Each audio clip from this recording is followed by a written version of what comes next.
Hello friends, সকলে কেমন আছেন আপনারা? আজকে আমি লীলা মজুমদারের দিন দুপুরে বইটা থেকে আর একটা নতুন মজার গল্প পড়তে যাচ্ছি। আজকের গল্পটার নাম গুপের গুপ্তধন। ওপাড়ার মাঠে ফুটবল খেলে ফিরতে বড্ড সন্ধে হয়ে গেল। আমি আর গুপে দুজনে অন্ধকার দিয়ে ফিরছি, খেলার গল্প করছি। এমন সময় গুপে বলল, ওই বাঁশঝাড়টা দেখেছিস? বললুম, কই? সে বলল, ওই যে হোথা। মনে হয় ওখানে কি একটা লোমহর্ষক ব্যাপার ঘটেছিল, তাই না রে? গুপের দিকে তাকালুম। এমন সময় এমন কথা মোটেই আশা করিনি। আমি বললাম, গুপে, তুই কিছু খেয়েছিস নাকি? গুপে বলল, চোখ থাকলেই দেখা যায়, কান থাকলেই শোনা যায়।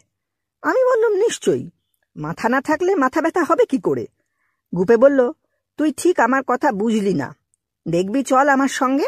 বুকটা ঢিপ ঢিপ করতে লাগলো। পেঁচোর মায়ের কথা মনে পড়ে গেল। সেও সন্ধেবেলা মাছ কিনে ফিরছে, বাঁশঝাড়ের পাশ দিয়ে আসছে। এমন সময় কানের কাছে শুনতে পেল, পেঁচোর মা মাছ দে। পেঁচোর মা হনহনিয়ে চলতে লাগলো, কিন্তু সেও সঙ্গে চললো। দে বলছি, মাছ দে। গুপে ক্লাসের লাস্ট বেঞ্চে বসে ঘন্টার পর ঘন্টা লোমহর্ষণ সিরিজের বিকট বই পড়ত। আমায় একটা দিয়েছিল, তার নাম তিব্বতী গুহার ভয়ঙ্কর, কি ওই ধরনের একটা কিছু হবে। আমায় বলেছিল, দেখ, রাত্রে যখন সবাই ঘুমোবে একা ঘরে পিদিম জেলে পড়বি, দেয়ালে পিদিমের ছায়া নড়বে, ভারী গা শিরশির করবে, খুব মজা লাগবে। আমি কিন্তু একবার চেষ্টা করেই টের পেয়েছিলুম ওরকম মজা আমার ধাতে সইবে না। আজ আবার এই। গুপে বলল, কি ভাবছিস? চল দেখি গিয়ে। বাবার কে এক বন্ধু একবার দিল্লিতে একটা সেকেলে পুরনো বাড়িতে একটা শুকনো মরা বুড়ি আর এক ঘরা সোনা পেয়েছিলেন। দেখেই আসি না, হয়তো গুপ্তধন পোতা আছে, যক্ষ পাহারা দিচ্ছে। তারার আলোয় দেখলুম তার চোখ দুটো অস্বাভাবিক জল করছে। তাই দেখেই আমার ভয় করতে লাগলো। আবার তার উপর বাঁশঝাড়ের যক্ষ। কিন্তু কি করি, গুপেটা আঠালির মতন লেগে রইল। অগত্যা দুজনে অন্ধকার ঘন ঝোপের মাঝ দিয়ে আস্তে আস্তে চললুম। গুপে আবার কি একটা মস্তকহীন খুনির গল্প শুরু করলো। কবে নাকি কোন পুরনো ডাক বাংলোয় কেউ রাত কাটাতে চাইতো না। লোকে বলতো, যারাই থেকেছে রাতারাতি মরে গেছে, কেউ কিচ্ছু ধরতে পারে না। बाबूर्ची बोले, हम तो मुर्गी पका के और परोटा सेंक के सबको खिला के वही हमारा कोठी चला गया। रात में कभी इधर आता नहीं, बहुत गाछ छमछम करता, और जो सब कांड होता जो मालूम हो तो अलबत् शैतान आता है। শেষে কে এক সাহসী মস্ত এক কুকুর নিয়ে বন্দুকে গুলি ভরে বসে রইল, কি হয় দেখবে। কোথাও কিছু নেই, ঘর দৌড় ঝাড়া পোঁছা পরিষ্কার। আশ্চর্য, দেওয়ালে একটা টিকটিকি কি ঘুমন্ত মাছি অব্দি নেই। অনেক যখন রাত, লোকটা আর জেগে থাকতে পারছে না, দেশলাই বের করেছে সিগারেট খাবে বলে, কুকুরটাও ঝিমোচ্ছে। এমন সময় পাশের ঘরের দরজাটা আস্তে আস্তে খুলে গেল। সঙ্গে সঙ্গে আলোটাও কমে এলো। গল্প বলতে বলতে আমাদের চারিদিকের আলো কমে এসেছিল, আর গুপের স্বর নিচু হতে হতে একেবারে ফিসফিসে দাঁড়িয়েছিল। আর তার চোখ দুটো আমার কপাল ছেঁদা করে ভিতরের মগজগুলোকে ঠান্ডায় জমাট বাঁধিয়ে দিচ্ছিল। আমার গলা শুকিয়ে এলো, কান বো বো করতে লাগলো, নিশ্চয়ই মূর্ছা যেতাম। তারপর সেখান থেকে টেনে আনা রে, কিন্তু হঠাৎ দেখি সামনেই সেই বাঁশঝাড়। দেখে থমকে দাঁড়ালুম। অন্য একটা ভয় এসে কাঁধে চাপলো। বাঁশঝাড়ের মধ্যে স্পষ্ট শুনলুম খপ খপ শব্দ, যেন বুড়ো সাপ নিবিষ্ট মনে একটার পর একটা কোলা ব্যাং গিলে খাচ্ছে। গুপের দিকে তাকালুম। জায়গাটার থমথমে ভাব নিশ্চয়ই সেও লক্ষ্য করেছে। তার মুখটা অন্ধকারে সাদা মরার মতন দেখাচ্ছিল। জায়গাটাতে হাওয়া পর্যন্ত বন্ধ হয়ে যাচ্ছিল। ঝিঝি পোকার ডাক ভালো করে শোনা যাচ্ছিল না। আমার মনে হতে লাগলো, আর কখনো কি বাড়ি ফিরে যাব না? পিসিমা আজ মালপো ভেজেছেন, সে কি দাদা একা খাবে? মাস্টারমশাই এতক্ষণে এসে বসে রয়েছেন, হয়তো শক্ত শক্ত অঙ্ক ভেবে রাখছেন। আহ, গুপেটা যে কেন জন্মেছিল। গুপে আস্তে আস্তে ঠেলা দিয়ে বলল, চল কাছে যাই। বাঁশঝাড়গুলো ঘেঁষাঘেঁষি করে গোল হয়ে দাঁড়িয়েছিল।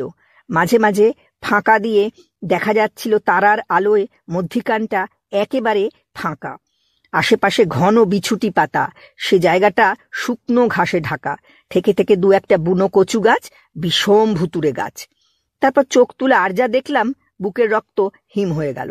মনে হলো ছেলেবেলায় একবার মাঝরাতে ঘুম ভেঙে গিয়ে দেখি ঘরের আলো নিভে গেছে, ঘুটঘুটে অন্ধকার, আর তার মধ্যে খসখস শব্দ, যেন কিসে বসে বসে শুকনো কিসের ছাল ছাড়াচ্ছে।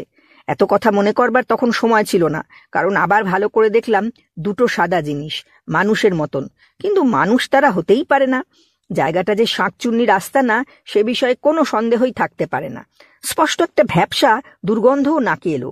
অন্ধকারে দেখলাম দুটো খুব লম্বা আর খুব রোগা, এরকমই আপাদমস্তক সাদা কাপড়ে জড়ানো, মাথায় অবধি ঘোমটা দেওয়া, নড়ছে চড়ছে। দেখলাম তাদের মধ্যে একজন ছোট্ট কোদাল দিয়ে নরম মাটি অতি সাবধানে খুঁড়ছে, অন্যজন কাঠ হয়ে দাঁড়িয়ে আছে। মনে পড়ল জ্যাঠামশাই একবার কলকাতায় পুরনো চক মেলানো বাড়িতে ছিলেন। সেখানে একদিন দুপুর রাতে দিদিরা ভূত দেখেছিল, কলতলায় গোছা গোছা বাসন মাজছে।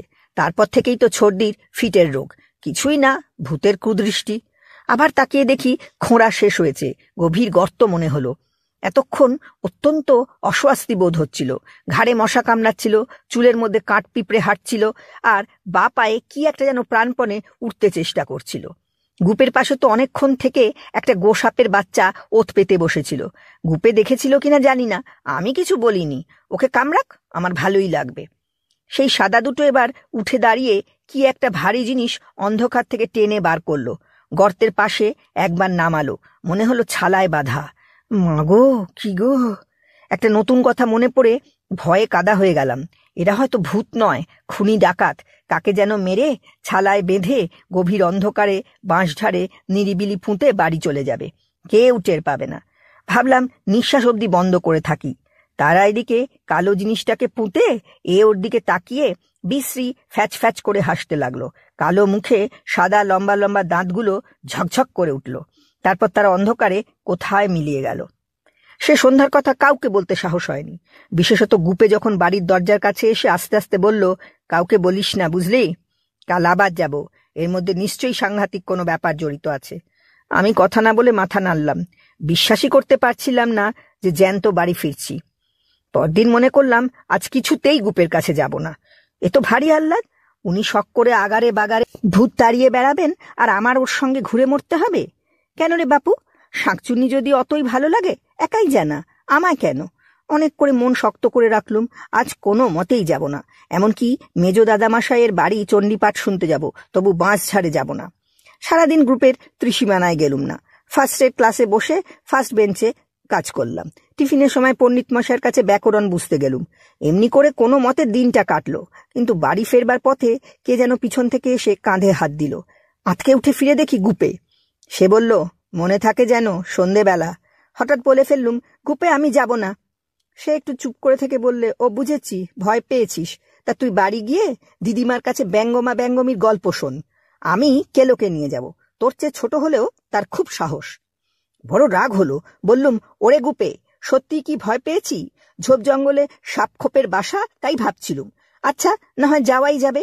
গুপে বলল, তাই বল। আবার চারদিকে ঝাপসা করে সন্ধে এলো। মাঠ থেকে ফিরতে গুপে ইচ্ছে করে দেরি করলো। সূর্য ডুবে গেল। আমরাও বাঁশঝাড়ের দিকে রওনা হলুম।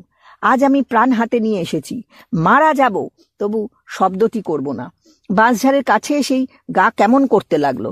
সত্যি জায়গাটাতে ভূতে আনাগোনা করে। এত ভালো ভালো জায়গা থাকতে এই মশাওয়ালা বাঁশঝাড়ে আড্ডা গাড়বার আমি কোনো কারণ ভেবে পেলাম না। আজ তারার আলো একটু বেশিই ছিল।